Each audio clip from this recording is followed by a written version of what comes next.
Does the beautiful Numinbah Valley hold a special place in your heart? Does its history, dating back to before white man came looking for red cedar, spark your curiosity? Do the hardships that those first early settlers endured capture your imagination? This video has been produced just for you. The Numinbah Valley story has been extensively researched, and valuable family photographs of those early days, together with video footage both from the present day and a reenactment of the past, have been pieced together to tell the story. Here's stories from long-time residents about those pioneering days. He said, I think I found a natural bridge. How the Numinbah Valley developed into the unique area that it is today. If you have ever lived in the valley, it will take you back to your early school days. We had lots of fun though. It will remind you of the good and not so good times. This is the Numinbah Valley story. Keep it as your family's historical record.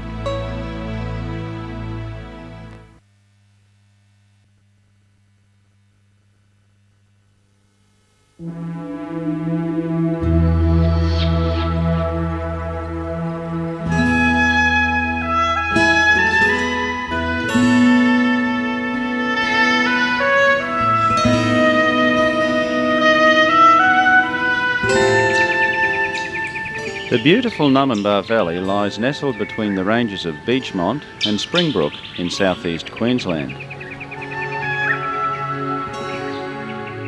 Its magnetic appeal has long drawn tourists and residents alike. Former residents regularly return to functions at the hall to renew ties and experience the unique qualities of the Numinbah Valley.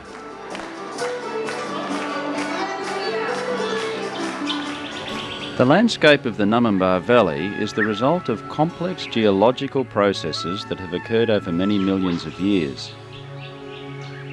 Of most interest, though, is the massive volcanic activity that was centred above Mount Warning. The lava from this volcano spread out over the Numinbah Valley. Erosion created the present valley landscape, complete with volcanic plugs. The familiar Egg Rock, and Page's Pinnacle. Perhaps this volcanic activity gave rise to the naming of Numinbah, a name sometimes interpreted to mean Devil's Country by the Kombumerri Aboriginal people, the original inhabitants of the valley. Some of the Kombumerris readily worked for and helped the cedar getters and early settlers.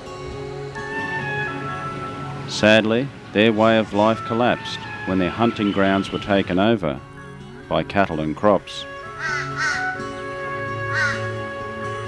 Cedar was the magic word of the 1800s that led to the opening up by Europeans of almost every district from the Hunter River to Cape York.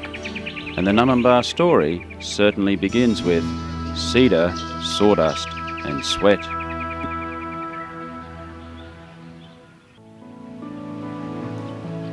The most credible folklore suggests that Numinbah Valley, or Upper Nerang, was penetrated from the Tweed about 1846 by two cedar getters, Edmund Harper and William Duncan. These men were at the forefront of the timber industry in Numinbah Valley. They explored from the Border Gap north as far as the junction of Cave Creek, but did not at that time exploit the magnificent cedar they found due to the difficulty in getting logs out. The Nerang River did not contain enough volume in the upper reaches to raft logs downstream. Din Guinea, a renowned timber getter in Bullocky, married William Duncan's daughter, and their sons also became expert bushmen. The family name became synonymous with the early timber industry in the valley. Din, along with Hector Burns and a Canadian named Fritsch, was responsible for falling and hauling the famous huge cedar log from Natural Bridge. This story is recalled by long-time resident of Numinbah Valley, Les McGregor. Sandy Duncan and Den Guinea are credited with discovering that big cedar tree, but there's a lot of people differ. Some of the Duncans, they maintain that Eddie Harper and William Duncan come across the tree in their travels years before, and that William told Sandy where this tree was. Now the tree measured 34 feet GBH. It was a tremendous tree. It only had 2 logs, and I believe they had to cut a mortise out of each side so that they could get their hands in to sort, you know, and it was taken to Nerang in a special designed wagon of Den Guineas.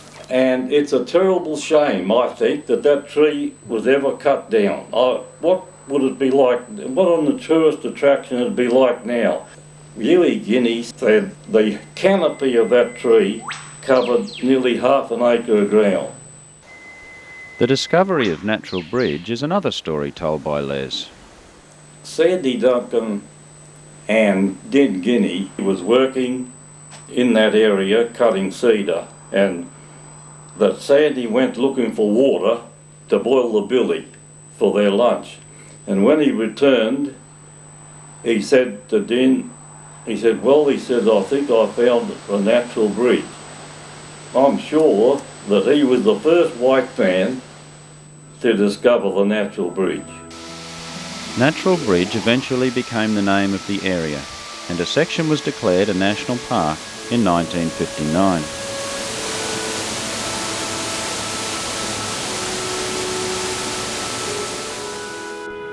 Cedar getting was probably at its zenith in Numinbah Valley in the 1890s.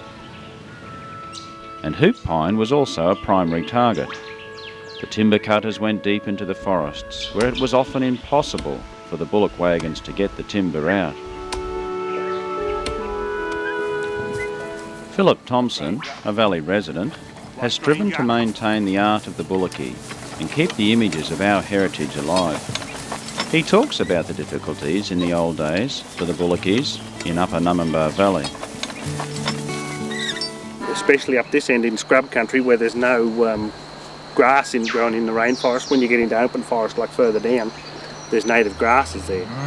But in the rainforest itself, well, very little edible vegetation, and they would go in, you know, sort of only a matter of a day's work, walk away where they could get their logs.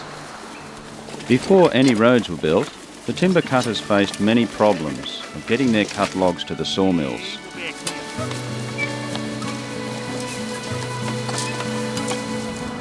So some of the timber in early times was snug out of the bush to the riverbanks, especially the lighter timber cedar, and put into the creek and wait until a fresh came in the river and washed it down further where they could collect them, if they were lucky to collect them at the other end before they got washed right away. At Nerang, at what is now Bill Birmingham Park, the logs were chained together and rafted on to Brisbane or other sawmills in the district. When long-time valley residents get together, there's always a story to tell. Les remembers a tall tale told by Bullocky Joe Hind. To tell you his tale, he rode this cedar log down the river, and the torrent was that strong that he couldn't pull up where he wanted to, and he ended up out in the Pacific Ocean. And a passing freighter picked him up, and it was on the way to Sydney. So he hopped on and away they went. And he landed in Sydney, and he sold the cedar log and bought an axe and entered in the Sydney show, and he won it, and he used the prize money for the trip home. All jokes aside, the early history of Numinbah Valley owes much to those early Bullockys. Ranger! There was 27 bullock teams working in the Yeah, there was 26 actually operated here, and the local ones was George and Arthur Wobbles, Jack Morgan, Rube Yawn and Dave Funnell and Bill Zinnerman. They were the local ones that worked in the local area, but then there was all the others from down, the Guineas, the Glasses, the Benstead, the Hines, Joe Hines and he had 2 teams. The timber was the big industry at that time. In 1881, a sawmill was built at Pine Mountain, near Advancetown, for Burley Brothers by David Yawn. They broke down the pine trees to manageable sizes and sent them by bullock wagon to Nerang, thence to Brisbane on paddle steamers. When the railway was extended to Nerang in 1889, the timber was shipped by rail. With his brother James, David Yawn bought the sawmill in 1895, and in 1909 they moved the mill some miles upstream piece by piece. Dinginny hooked 2 bullock teams together to move the huge boiler up a hastily built track.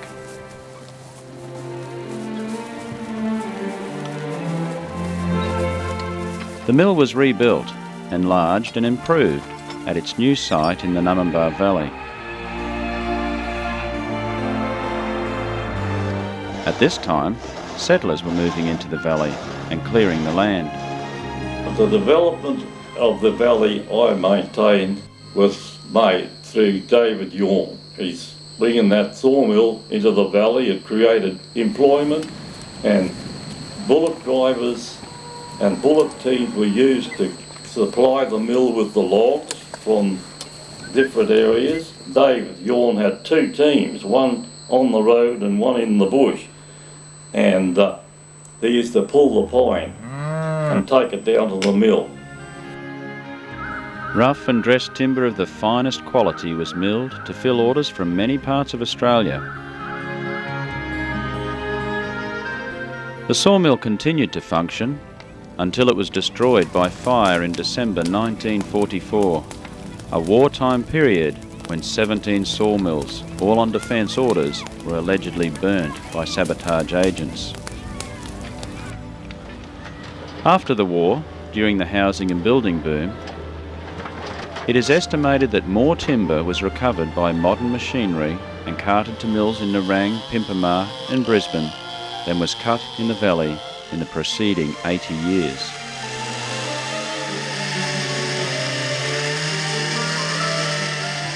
There's places that they never went. There's still areas here that nobody's ever cut timber out of. There's blocks up in the back here that's never been logged. And yet the whole district in general has been logged for well over 100 years. Settlement of the Numinbah Valley began in the 1870s with the original owner of this property. Perhaps you could say the spirit of the pioneers began here.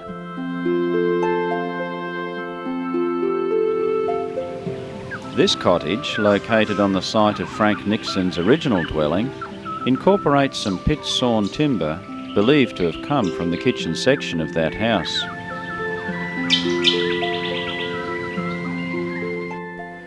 Frank Nixon and an employee named Tune opened up a track from the Tweed through the Numinbah Gap, and with his wife and his mother selected 1,264 acres in the valley. His property stretched approximately from an area near Egg Rock north to about where the Numinbah School of Arts stands today. One marvels at the resourcefulness and courage of such people who established home sites and properties with limited manpower, tools and provisions.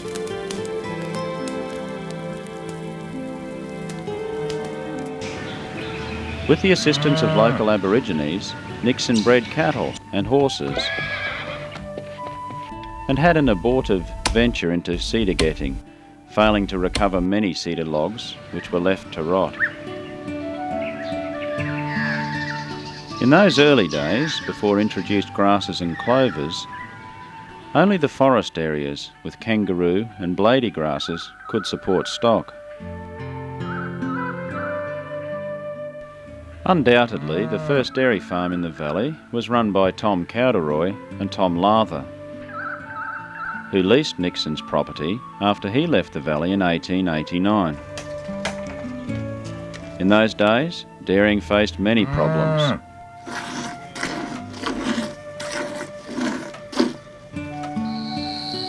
Few paddocks were fenced, necessitating regular musters extending to Binnaburra and up onto Beechmont. Les McGregor tells how it was. And apparently they had a quiet herd and a wild herd. And they used to milk the quiet herd and then go and get the ones from the bush, get them out of the scrub, put them in the yard. They'd have to lasso them and drag them into the bales and milk them. Before hand separators were used in the valley, milk had to be poured into cooling pans and the cream skimmed off by hand. Then the cream was hand churned into butter and salted. The boxed butter was taken by pack horse to Southport and sold. You have to wonder how it fared in the summer heat. Dairying continued as a cottage industry until 1901, when the real beginning of the dairy industry was triggered by Mr. Henry Stevens, who introduced the vigorous growing paspalum grass, and the first kikuyu pastures were established soon after by Mary Ann Dodds. This saw the commencement of scrub felling operations that transformed the valley to its present state of a largely grassed valley floor rising to heavily timbered hills.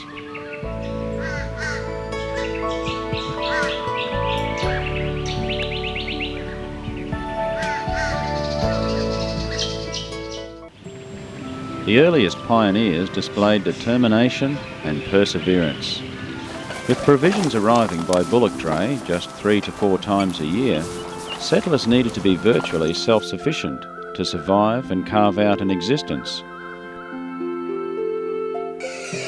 Pigs were raised by one of the earliest settlers, Carl Preem, who also grew a variety of crops, including grapes for wine. Les tells of his ancestors, who were also early settlers in the valley. Jimmy Holden, he came to the valley in 1903. He ploughed the river flats and grew corn, pumpkins and potatoes, and he milked a few cows and made butter to live on. And the veggies, and he used to grow pigs, and when they were fat, they used to take them to Rang on foot. Now just imagine driving a pig to Nerang. The family would take them. The hardships that they endured must have been something to remember. Gradually, the influx of settlers led to a need for the building of roads capable of handling horse-drawn vehicles.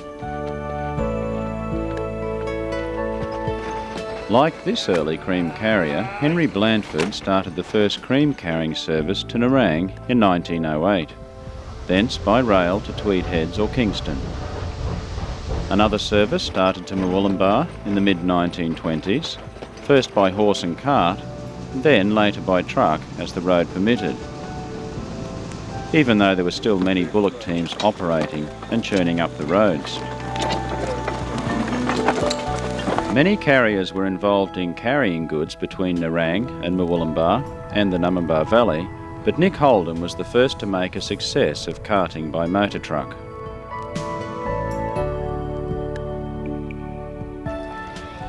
Bushfires in the valley fortunately have rarely been a problem, but because of its geological formation and heavy seasonal rains, flooding in the Nerang River catchment has occurred regularly.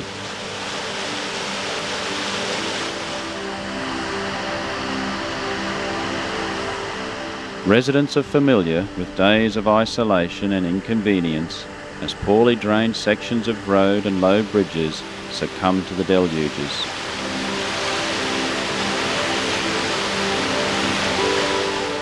Since it was built, the Hinds Dam has captured the flood runoff, but in so doing has permanently covered the old road to Numinbah Valley downstream from Pine Creek Bridge.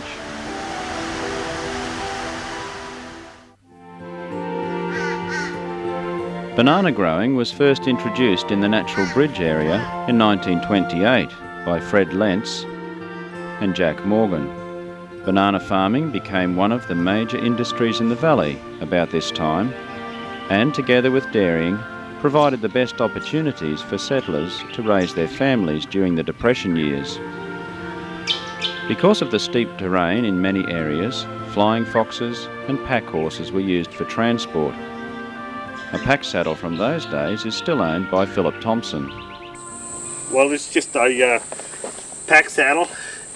It's a originally military design, First World War job, made in Walsall in England in 1917, and then it was used in Numinbah the rest of its life here, mostly in the banana industry, carrying suckers up and down to the various patches and hillsides. The valley was isolated in those early days and basic services were limited.